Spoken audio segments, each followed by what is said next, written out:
What's going on, fam? I was just doing some spring cleaning, and when I was cleaning my house, I noticed something. I pulled out one of my drawers. It was my everything drawer, and I know that you have one. We all have an everything drawer. And as I was stuffing things into it, thinking, this drawer is a lot like how we treat our identities and our passwords. We try to pick one solution, we force everything into it, and we try to make it work. In the case of passwords and access, I think it's safe to say that there's an abundance of information that we share with applications. But what if accessing technology and our identities, it didn't require entering or sharing our password anywhere?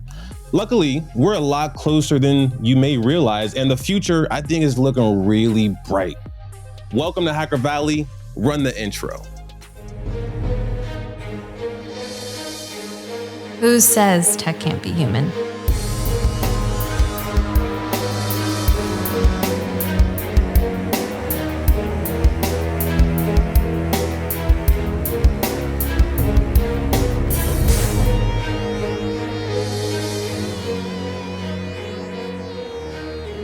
What's going on, Hacker Valley fam? Welcome to the stream. I appreciate everybody for taking some time out of their busy day to join us. As I was putting this show together, I was speaking with our friends at ZKPs Solutions. They are pioneering this new approach to multi-factor authentication that leverages zero-knowledge proofs to keep our data safe without exposing it to all the prying eyes of these applications and all these different vendors.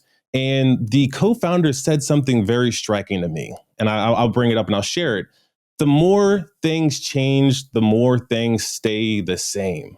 I think that this is true in our industry. We change a lot, but really the principles, they're relatively the same underneath. And I think on this session, we're going to get to some of the core principles of authentication and how we expose our data, but ultimately find how we can use these foundations to be a little bit better with our security practices. So without further ado, I would love to bring my special guest for this episode on. I have Collin Sweeney, who is the co-founder and CTO of ZKPs Solutions, and also my brother, Dr. Zero Trust, also known as Chase Cunningham, co-founder and chief strategy officer at DemoForce. Welcome to the stream.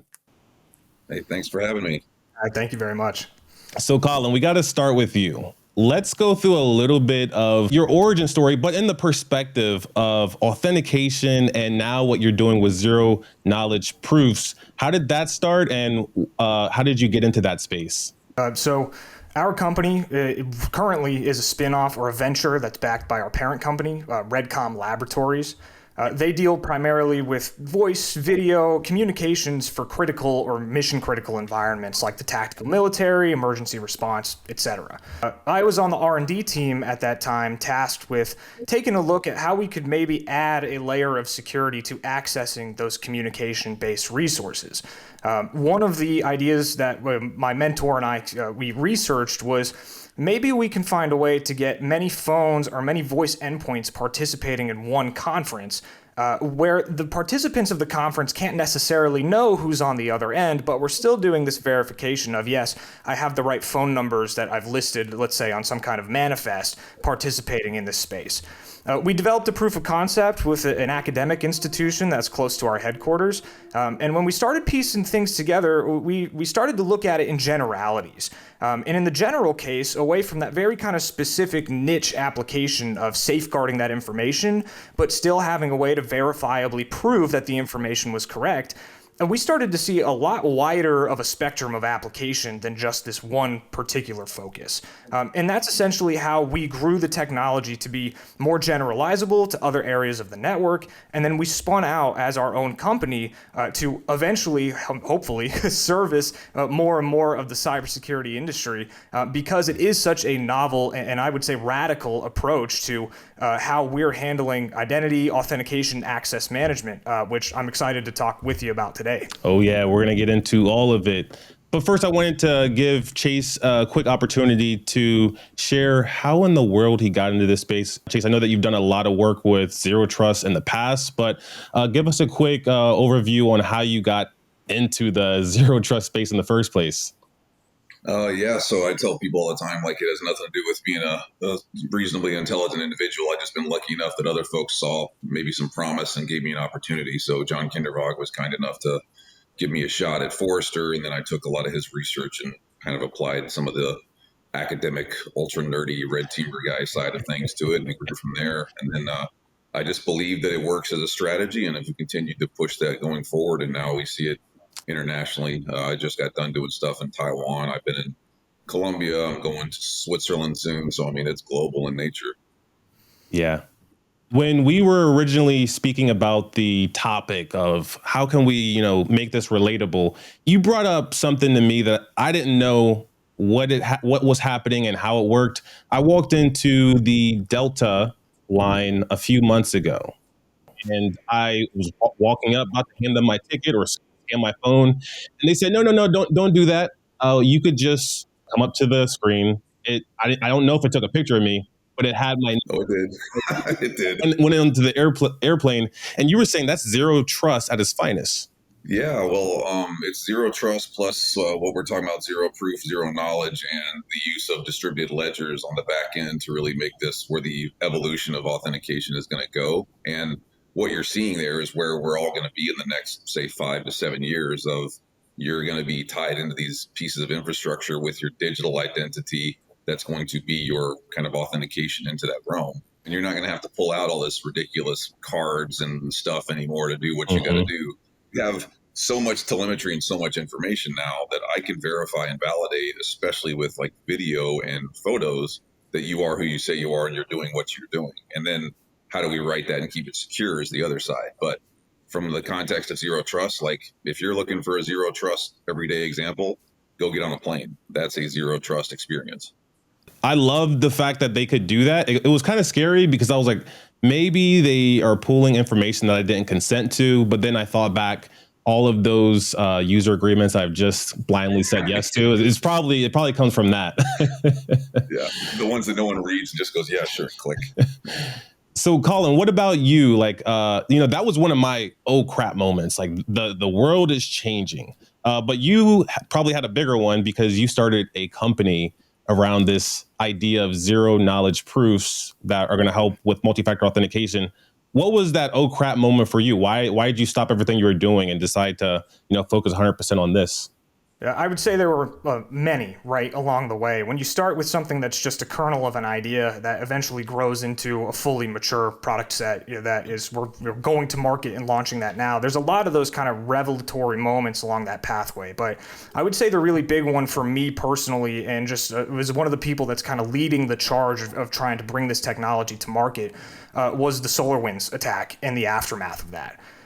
It was, I'm sure, a shock to the entire world when it was first announced, right, that we had nation state actors embedded so far deep into trusted infrastructure, into trusted networks. But the news and information that came along the way after that in the following days, in the following weeks, was a stark revelation for me and my team to learn exactly how those vulnerable, even though they were considered, state of the art at the time, but how vulnerable those authentication, those authorization practices actually were. On the SolarWinds side, you had those authenticated sessions being exploited to escalate the attacker's privilege once they've gotten a foothold in that network. And part of that SolarWinds attack being the FireEye breach and the theft of those red team testing tools, a lot of that being leveraged by stale credentials that were left, just out on the network, out in the ether somewhere, that were picked up from an old account that wasn't active, in a sense that there was a human person that was, using that account to access the network, but it was active in the sense that it was able to be authorized through that username and password that were still out there in the world. And that was a big revelation. I would say that's really one of those key moments where our entire world changed.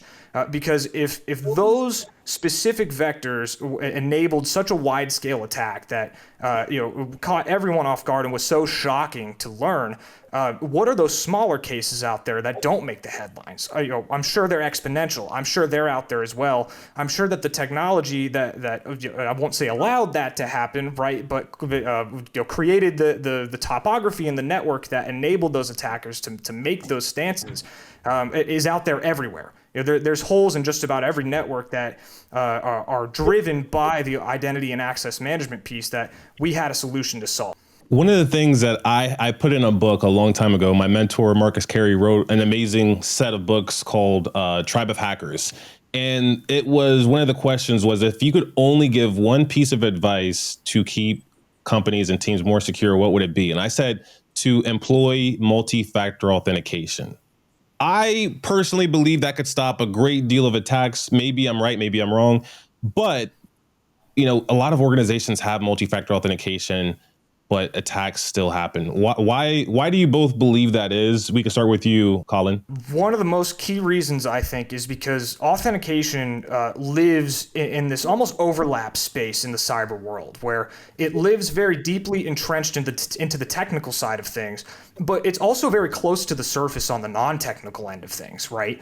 And this is something that I hope to recurrently kind of bring up through our conversation today, but it has to straddle this line and strike this almost perfect balance between not only satisfying the policy requirements, right, some governing body has decided this is the standard we all have to meet to be effectively secure, but we have to make it usable enough so that the people that aren't trained cyber practitioners maybe intuitively use the tools, but also understand why, maybe if there's a shortcut that's more convenient, could be so detrimental to the security posture or the network infrastructure that we all depend on to really drive the day-to-day operations of everyday life. Multi-factor authentication, even zero trust. I feel like a lot of organizations are taking those principles, applying them, but it's still running into issues with breaches due to credentials and authentication. What's your thoughts on why that's still happening? Well, one, people kind of suck is one thing that comes to mind immediately. The other side of it is, you still got people that smoke cigarettes and people that won't buckle their seatbelts, and it's just the level of people ignore that all the time, and I don't know why we do. People are people. But from the other side of it is there's this issue of, are you going to negatively impact your users and make it harder for them to do their job? And to be perfectly frank, you might actually make things a little bit more difficult. Like it might require an extra 4 seconds in your day to go off and click off or whatever else. So yeah, there's the weight of that potentially, and then there's the fact that people are just resistant to change. It never is the easy thing to get anyone to move towards a better place, and this goes from physical health to digital security to financial health, all those things. And it's not a technical problem like from folks like Collin and others. We've solved the technology issue here. Like it's done. We've beat this horse to death. We've burned the horse. We've buried the ashes. We've paved it over with concrete, and people still fight this. That's a good assessment. People do suck. I'm terrible at always following the rules. We actually have a lot of internal processes at Hacker Valley, and our team often comes to me, and it might be the leaders from companies. They come to me and they say, Ron, everyone else is following the rules, but you are not. Please stop. I've been that person. It's fine. But if you're going to do that, at least be willing to accept the risk of that being, the risk you're introducing. But the technology issue, like there is no technology issue. There's things that can make it better potentially. But as far as the value proposition of this, it's there. It is. And with Collin, what you've built, it seems like even though it's there might still be opportunities to make it better. One of the things that I've always been curious about is like, how do these codes for multi-factor authentication actually work? Like, are they storing my information somewhere and using this code, or is there some cryptography? And what you're building is not sharing really anything about the user, but more so sharing some metadata. How can you break down how that works, and it maybe even correct some areas that I tried to present?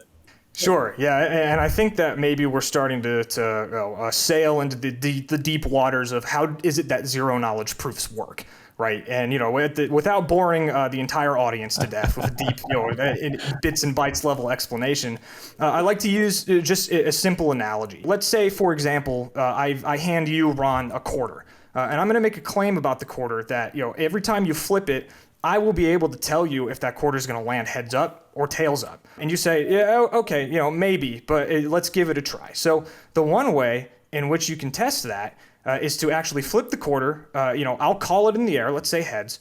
And then you land, and then you tell me what it is. So the first time we run this exercise, right, it does come up heads. Okay, maybe it was just a lucky guess, right? A 50-50 shot, a right answer on that, not super impressive. So what are we going to do? We're going to try it again. We flip it again. I'll call tails. It lands tails up this time. Boom, that's correct. Again, maybe not super convincing, but we're going to go back and forth exactly like this, where you're going to take some action. I'm going to make the claim, and then my claim can either be proven correct or incorrect. We run this until essentially you throw up your hands after the 7th, 8th, 9th, or 15th, 14th, 16th of, hey, I get it. All right, there's something going on here. You obviously know something that I don't, and I believe you. That is an analogy to how these zero-knowledge proofs are working on the other end. This enables us to allow users to authenticate themselves using things like their password or PIN numbers or scannable cards or barcodes without ever risking those for exposure, right? One of the great things about the analogy I just laid out for you here is that if Chase is watching us go through this encounter, right, he's not learning anything either about what is the mysterious quality of this quarter or how I came to know if it's going to land heads up or tails up every time it gets flipped. That's exactly the same logic that we're applying with the zero-knowledge proofs to safeguard these credentials from prying eyes, from adversaries, and even the legitimate server network architecture that is validating, okay, is this user legitimate? Is this user not? So in essence, we're effectively kind of removing the attack surface that you see that's so common in some of these identity-focused attacks today, where on the network side, I have this big centralized credential server that if someone can just figure out how to open the back door on that server, all of these hash passwords come spilling out. Maybe they're stored in plain text. Maybe somebody can pick one of those up and pretend to be me with an authenticated session token or something. We're effectively removing that out of the security equation, as well as adding this sort of extra tunnel of privacy between the user and the legitimate service or account that they're authenticating themselves to. I gotta jump in for a second to share some details about our sponsor for this episode, ZKX Solutions. They've just launched their flagship product, Helix, and they wanted me to ask you, our listener, a question. The question is, what's your relationship with authentication like today? For most of us, authentication likely invokes a little bit of dread, annoyance, and some lingering sense of vulnerability. ZKX Solutions is here to fix that. ZKX is MFA evolved to be more intuitive, faster, and secure than ever before. Helix is one of those smart solutions, and I call it smart because they built it with the user experience in mind, so it makes us look a lot smarter. Where other MFA platforms fall short, Helix excels. They give you surgical zero access control. Helix also makes sure that you only see what you need to see and nothing more. By automating basic hygiene practices, Helix removes all of those unnecessary obstacles like needing a different password for every account. You can learn more about Helix and ZKX Solutions by visiting zkxsolutions.com. Early adoption of Helix is available today. Thank you, ZKX, for sponsoring this episode. Now let's get back to the show. Chase mentioned user experience. I think user experience is everything. If you don't have a good experience, people will not use your product, and it's very frustrating for vendors and people that care deeply about making sure that people do the right thing. How does this impact the user experience? Does this make it easier? Does it make it a little bit more complicated? I'll let you be the judge. Yeah, I would say that it makes it simpler. And for one of the reasons that Chase actually highlighted just earlier in the conversation of right now, the way in which the 2FA or MFA is implemented is that I have to I'm layering these individual authentication pathways on top of one another, right? And so the example that a lot of folks go through is when I log into my operating system on my computer in the morning, right? I have my user account there, and then I have to enter the password for that user account, standard, straightforward stuff we're all used to. After the system has verified that my password is correct, that's where that 4-second pause comes in, right? And now I have this 4-second gap before my phone gets pinged with the 2FA, right? That's essentially like a presence check, right? It's this out of band. I believe that cellular device is bound to my identity in some form or fashion, right? So I'm going to be able to open that, unlock it, right? If it has some kind of secure, if there's some kind of locking mechanism, a pin, a little pattern you draw at the UI, open it up and press that green check, or the red X if it's not me. For this instance, what we're doing here is essentially compressing all of those pathways of interaction into one window, right? And we can talk about this a little bit later when we get to some of the applications that we've applied this technology to. But one of the key things for the user experience is that I'm asking for everything that I need from my user right up front the first time I need to bother them for something, which to us, it's, again, seems very small, just like that kind of 4-second gap seems very small, but being able to eliminate that and boost the security, I mean, it's a 2-for-1 win from our perspective. For sure. Sounds like it. I gotta ask Dr. Chase, what do you find to be the limitations of multi-factor authentication, the way that it's done now? Like, is there some things that you would want to see differently that would make you feel more comfortable, especially since you're building a company that is helping create several instances of demos for cybersecurity vendors and technology vendors. But yeah, what are your thoughts on the current implementation of multi-factor authentication? Yeah, I mean, the stuff that's gone wrong has been people that kind of get DOSed with the authentication methods, right? Like that was what happened with the cat for the in-gym casinos and whatever, where they got like thousands of alerts and then they kind of were like, I'm sick of this, fine, click, which there's back to that whole people issue. Like I can imagine who that cat was, but I don't understand from a programming like logics perspective why there's not a control set up in there to say, look, we've tried 10 times, you didn't say yes, we're going to stop. And we're going to try a different authentication method and go forward from there. Now, Okta and some of these others have started to put those things in place. But, I mean, it's kind of like Katie bar the door. We should have been doing this from day one. So I think that that's the thing that stands out. And the other thing I think is that there are so many more, call it elegant ways to authenticate somebody in an out-of-band method, which, what Collin's talking about, I think fits into that realm, that we should be moving towards that. I don't want the users to have a negative experience at all. I want security to be part of your everyday operational life. And the moment that it becomes another thing, it just goes to that thing of like, oh God, like I got to do this. And when you do that, you're fighting, you're ice skating uphill. And yes, you can ice skate uphill, but you won't make it far. Or your legs will be on fire. It won't be worth the hike. It's a hard job. And that is absolutely, I think engineering these solutions or these products with the user in mind is so critical. It's one thing that we like to say, which is kind of a metaphor, right? Is that if culture and strategy and policy are all fish that swim in the same ocean, I mean, culture is the big fish in that pond 8 days a week and twice on Sunday. We just had a great shining example of that, at the highest levels of our government, right? Which I won't get into, right? I won't kick that hornet's nest here, but it had obviously this kind of obviously this breach of policy, right? Because it was more convenient or was perceived as more convenient, right? So it's easier that people make that kind of risk assessment. They take those risks because there's less friction, or they perceive that there's less friction involved, even though it's more detrimental to their security posture. We were talking about it before we hit go live. I'm going to bring it up anyways. We were talking about this text message leak between politician and someone else.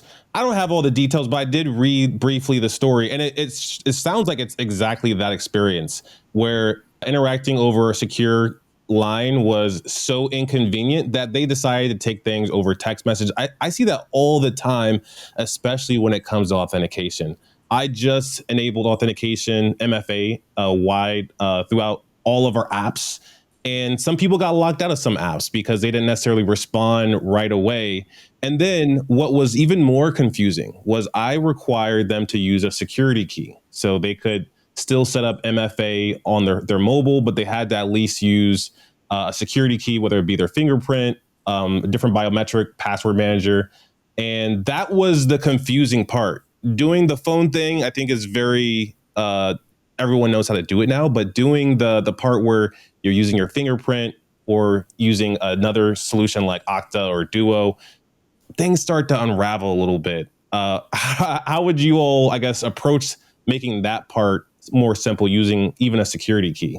I'm a huge fan of biometrics. Like I think that is where we need to go. I'm a big fan of self-sovereign identity. I like the zero knowledge proof stuff. Like I remember reading papers on it quite a while ago, even when I was working on my dissertation. So I think that that's where things begin to come together, is that it becomes part of the native experience. And I also remind people all the time, like think back to say 7, maybe 10 years ago, when you used to get like directions and print them from MapQuest to go to places.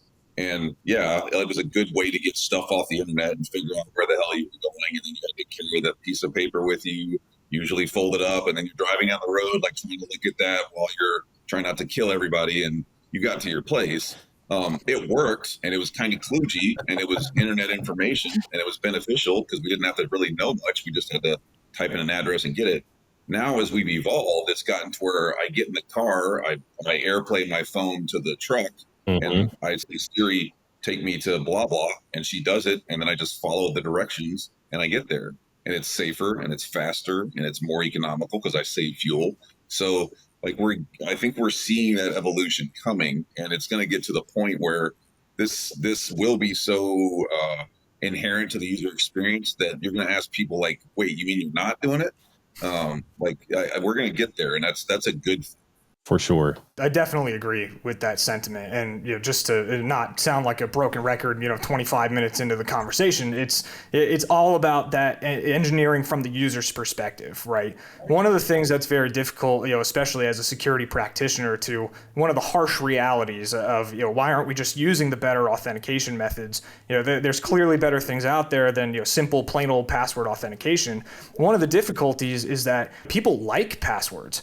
Right? People are used to passwords. People intuitively understand the password, right? If my user fails password-based authentication, they get that little red message after they tried to log into their account, they can deduce very quickly probably what went wrong, right? They're using the wrong password. They typed in the wrong key on accident. With some of the more technical or elegant solutions, that becomes a much harder problem for someone that's not a cyber expert to diagnose on the fly. It causes frustration.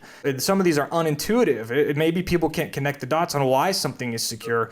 People get things like the password. They understand them. And just for that goes with the adoption of the technology, right? Where, if I'm a business owner, why would I want to sink, X amounts of thousands of dollars into this solution that's just difficult, that my employees are complaining about, that I'm spending a lot of time IT troubleshooting? Really simplicity and that kind of brilliance in the basic or most fundamental principles of what authentication is. I think prioritizing that as the starting point is going to help this journey. We're going to transition to better, faster, smarter, safer technologies on a much more accelerated scale. Which way is better and more safe, getting a multi-factor authentication code via email or SMS? I'm a fan of native in-app 2FA that requires biometric auth and those types of things. So SMS, now we have an entire category of what are they called, smishing and quishing and all kinds of other weird words. So it's a better than, like, if you threw me out of an airplane and I had a bed sheet, it's better than nothing, but it's not really a good thing. Certainly, yeah, I would agree with that. You're reliant on the security of the thing that you're sending the code to, right? And so with the SMS, we've seen time and time again that SIM swapping, right, is a very highly effective way to kind of circumvent this specific out-of-band method of authentication. Same story with the email, right? You're reliant on the security that nobody can get into my email. How is my email being secured? It's most likely probably a password or some kind of other out-of-band 2FA, right? So you get almost in this kind of circular logic where we have things that are vulnerable protecting other things that are vulnerable. And that's kind of the mode in which we find ourselves today, which I agree totally with the tone of the conversation, right? This area of cyber is ripe for disruption. One of the things I've been feeling lately that I've been questioning the security of it is the biometric piece. I love the fact that I can now use the biometric capabilities of my phone and laptop to authenticate. But then I wonder, am I skipping a step? Is something by following this new path, am I introducing a vulnerability to my identity, like my biometrics, or am I introducing a vulnerability by not using a password? Anytime somebody argues with me about the biometrics thing, like, well, what if someone has my thumb? Like, you have a different problem. Like, that's, if someone has your thumb, you need to go talk to a physician and probably the police and those types of things. Or what if they have my face? Yeah, like, there's an issue there. So, the biometric side, I agree with, it shouldn't be haphazard. It should be put into very secure systems. You should be doing things to really encrypt the ever-living hell out of it. And there's ways to do that. But I can't logically find a good reason, as a cryptographer too, like, to say that there's not a reason to use biometrics as where we're going to go and what we're going to do. Yes, there are ways to compromise it. Yes, there's risk if it is compromised, but if it's done correctly, it's way more valuable, in my opinion, than just the regular average password or username, whatever. There's, especially nowadays, we have such good, I mean, the camera I'm on right now is 1080p. It can measure things on my face that I'm not even aware of. So why shouldn't we be using these things? I wish it could make me better looking, but it can't. So it can. There's those beautification filters and the studio lighting on the Mac now. So it totally look into that, man. And what are your thoughts on the subject, Collin? Do using biometrics from our devices themselves, like our laptops and phones, do those introduce any security concerns from your perspective? It really depends on the context for me. And so, we also really like the biometric approach to things because it's like a password that hopefully you don't lose very often, right? You're always going to have it on you. If you look at kind of the policy side of the MFA, right, the biometrics covers one of those kind of three fundamental pillars of the multi-factor authentication process, right? It's the what you are. There's what you have, what you know, and what you are. And ideally, the multi-factor authentication is going to hit, two-factor will hit two of those three columns, and then, multi-factor and beyond, you can put different credentials into each of those different columns until your policy is satisfied. I'm going to go ahead and open up a can of worms. So there's speculation out there that there's this algorithm. Well, there is this algorithm, but the speculation is on a different part. There's this algorithm called Shor's factoring algorithm. It's one of the algorithms that everyone is very thirsty about when it comes to quantum computing, because with this algorithm, you're able to find the prime number that for long strings of numbers that usually would take a computer thousands and thousands of years, and you're able to do it within minutes to days.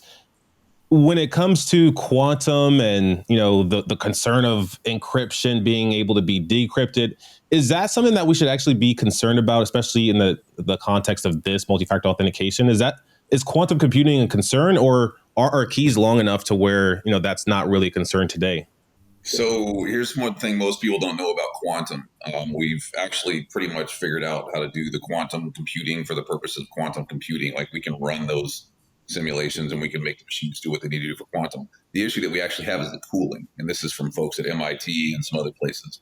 We can't run the machines cold enough to actually keep them operational long enough to get the value out of them. It's an economic cost problem. So until we crack the cooling, and for these machines to run for the type of calculations they're doing, we need almost degrees Kelvin cold.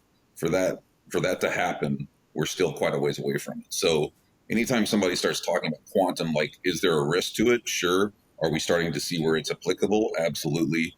Would I lose sleep over it at night? No. I'm not concerned about it, because it's just the physics and the physics of keeping systems cool enough to run is beyond what we have currently available. I like that. I like that taking the actual physical approach to how this is done, how those computers actually need to function, and applying that, which is, I think, a component of the cyber world that people forget about, right? Is that my physical security is also a piece of my cyber security, right? It doesn't matter how good I lock down my server if someone can walk in with a hand truck and just cart the thing out, load it into their van. One of the things on quantum, just from kind of a theory standpoint, theoretical, is that this is where I'll kind of deviate from the soapbox I've been on about being the evangelist for the non-technical from the user experience, and talk. This is where the technical support for the authentication really comes into play, and that's with being able to keep pace with those encryption algorithms, those software libraries, the next standard, right, the FIPS 140- whatever's it's going to be, but those kind of post-quantum cryptographic protections, to make sure that the information that we are encoding using some of these encryption algorithms is going to be resilient to these new and burgeoning attack vectors that are on the horizon. So making sure that we're engineering our identity-focused solutions to keep pace with the times as these new engines start to get developed for software-based cryptography, I think absolutely ultimately important as well. Mm-hmm. How safe are one-time authentication code generators from companies like Google and Microsoft? A lot of people use Google Authenticator. Are they a replacement for MFA or are they in addition? I mean, one is depending on your level of tinfoil hat weirdo. Like if you're worried about Microsoft and Google looking at everything you do, then I could see why people would be like, I don't know if I'm comfortable with this. But I mean, the other side of it is, again, it's being thrown out of an airplane and all you got's bed sheet. Like, is it? Are you going to inflate that bed sheet and pray to God it stops you before you smash on the ground? Yeah. So is it better? I think better's probably got quotes around it. Is it super safe and secure? But it's the slow gazelle problem. I just don't want to be the slow gazelle. As long as someone else is, that's fine with me. I think cyber people should remember, like, security is not a rising tide lifts all ships. If you do security right, it's Chase's house is safe and you get robbed, and Chase is okay with that. It sucks, but it is what it is. It reminds me of watching, some of those nature documentaries, and then you see the gazelles trying to jump over the water, and there's crocodiles in the water. And you're like, oh my gosh, like some are going to just naturally get eaten because they step in the wrong spot. I think the security is a lot like that. It doesn't necessarily mean you're the slowest or the one that's not the most sophisticated. You might have just stepped in the wrong place at the wrong time. And you know who else makes it? Is the first one across, right? Because they're not ready. So it's the ones that get up to the bank and they go, oh crap, and they like backpedal. That's the ones that get crushed. So anytime people are, hemming and hawing about movement and change and getting forward ahead of a problem, it's fine. Let's if you want to be the third gazelle in line, go ahead. Right. Where are we going in the future? Where are we going? A lot of people are claiming we're entering this passwordless era. Gartner won't stop talking about passwordless. I have some friends who have started authentication companies and I think they're doing some really cool stuff in the space. But I wonder, are we just trying to reduce the number of passwords, or does passwordless mean that there's actually a future where we're not using passwords at all? It's an answer that none of my higher ups really like to receive when it comes to matters of security, is that it depends, right? It's for the rotating code from an authenticator like Google or Microsoft, maybe it's safe to log into Wingstop to order delivery.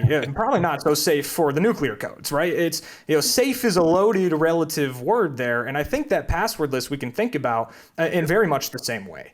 Like I talked to earlier, there are studies you can find out that count people's affinity towards different modes of authentication. And where I've got that other where I got my earlier claim, right, is that there's a portion of our user base that just likes and understands the password at an intuitive level, right? There's certainly an outreach and education that needs to come with that kind of passwordless technology, depending on the implementation, right? The question really lies in usability. Right? Is this going to be usable? How do I link this across all my accounts? Are all the different passkey vendors all talking the same language? What happens if I get a new phone? What happens if I lose my phone? Right? And in often cases, the fallback to some of these passwordless recommendations for implemented technology are passwords. So the way that we kind of view the passwordless thing is that it's one varietal, right, of a way forward, right? Some people might really want that from a policy perspective. That might be filled to the brim with technical workers that really get and understand why those passwordless approaches to identity are super important. Others might just need authentication that does more, right? That I want to use my password. I want it to be safer. It's what we're all used to. I think both are perfectly valid approaches to the future of cyber. Yeah, I mean, we're going there. We're still not, like you're saying, password less. We're password minus, maybe password closer to zero. Less passwords. Yeah, less password. But we're not password less yet. I think it's self-sovereign identity and biometrics and cryptography become better, and it becomes part of the native experience, and especially some of the chipsets able to do things that they're able to do on phones and other devices, whatever. I think we're going to get to a space where you're not going to have the problem of usernames and passwords. But like Collin was saying, I mean, there has to be a jailbreak, get out of jail free card somewhere along the line there. If everything goes sideways, how do you get back into it? Because that happens right now. There's hopefully we get towards a better state, but I think we're evolving that space. And I think Collin made a really good point too about the comfort level of passwords is something that people will go, okay, I understand it, right? And the moment we start introducing a new wrinkle into that paradigm, it comes, well, hang on, pump the brakes. You mean I don't have to have a password anymore? Yeah, I mean, I think about my own father when he got face, log in with your face on his phone.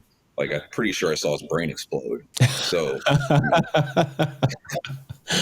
This project that you got coming up. So you're working on a new book. You've already published and released several books, but tell us a little bit about this new book that you're working on. so Variable just came out very recently. It's I read a lot of kind of like Tom Clancy thrillerish stuff, and I hadn't found a lot of like cyber specific novels. So I've written two versions of this. They are a series, so you kind of need to read one to understand part two. But everything in it is very technically doable. There's a lot of stuff from my own past experience working with different groups inside of the government. So if you're looking for a solid read, I would say check it out. I think it's a pretty good book, and I've had some feedback from people so far that were early reviewers that said that they enjoyed it. So that's kind of where I'm going with it. It's just a fun read. It would be a good Netflix show, I think. So Netflix, if you're listening, send me a check. Send you a check, send you a few cameras. What's up with the spelling, the A and then the other capital A in there? Yeah, so there's obviously the AI spin, right? So Gabriel was the first book with the big A, big I, and I'm actually already starting to put together the third because I'm like every other Star Wars nerd getting a trilogy, right? So the third book will have a big AI in it as well. So it's along the trend line. And if you read the synopsis on Amazon, you'll figure out real quick kind of how all that plays in. I've already purchased my copy. I can't wait to actually receive it. I did the digital. I can't wait for the hard copy to be available as well. But I also wanted to save a few moments as well for our very gracious sponsor, ZKX Solutions, to share a little bit about what you got coming up next. You have this patent. You just launched the product and the service. What's coming up next for you? Yes, hopefully taking over the world domination. We've had this bun in the oven for a real long time, and it's really nice to see that this is coming out. I mean, we've done pretty extensive testing with different arms of the U.S. Army up at this point. And right now we're kind of taking a pivot to service the commercial opportunities. So we're going through some extra validation testing, ensuring that our 1.0 version of the product is going to be enough to start servicing the cybersecurity use cases of, for example, small businesses or people that, are not these monolithic giants that have their own IT department that can source really their own security solutions. But you're starting to help out those folks that, maybe are not cyber experts, but just figuring out where those opportunities are in the commercial world. We're at a really exciting inflection point for our company at this time. And with our experience that we have so far, one of the examples when you read about zero knowledge proofs, right? If anyone is inspired after this conversation to maybe do a little bit more reading on them, there's kind of maybe a couple notions that you'll find out there in the world that zero knowledge proofs might be a little bit too power consuming. They might be a little bit too resource intensive. They might be a little too complicated or complex to use in any kind of efficient or meaningful way. But the testing that we've completed has shown that we are doing it. It's not that complicated. It's not that resource intensive. And especially when you're talking about that tactical arena in the Army, you can't find a more resource constrained, a more bandwidth constrained world to have this really great stamp of approval that we're doing it right, and it's coming to you soon. Love what y'all are doing. Love the fact that you're pretty much building in the open, dropping patents, talking about them, especially reaching out to Hacker Valley. I really appreciate the support, but also you coming on and sharing a little bit more about your company and zero knowledge proofs, because before we had met, and especially before I started talking to Chase about this topic, I didn't know much about zero knowledge proofs. I've just known about the concept and methodologies of zero trust. So it's great to learn a little bit more. For anyone that hasn't done so already, please, please, please take a moment to check out ZKX Solutions by checking them out, reaching out. It's really the best way to support the show and what we're doing here at Hacker Valley. Also, be sure to check out Dr. Chase Cunningham's new book. We also dropped a link to that into the comments, and we got one. I need one immediately. Pick it up. Also, pick up the first one. Chase, Collin, thank you so much. Our audience, thank you so much for hanging out with us. And with that, we will see everyone next time.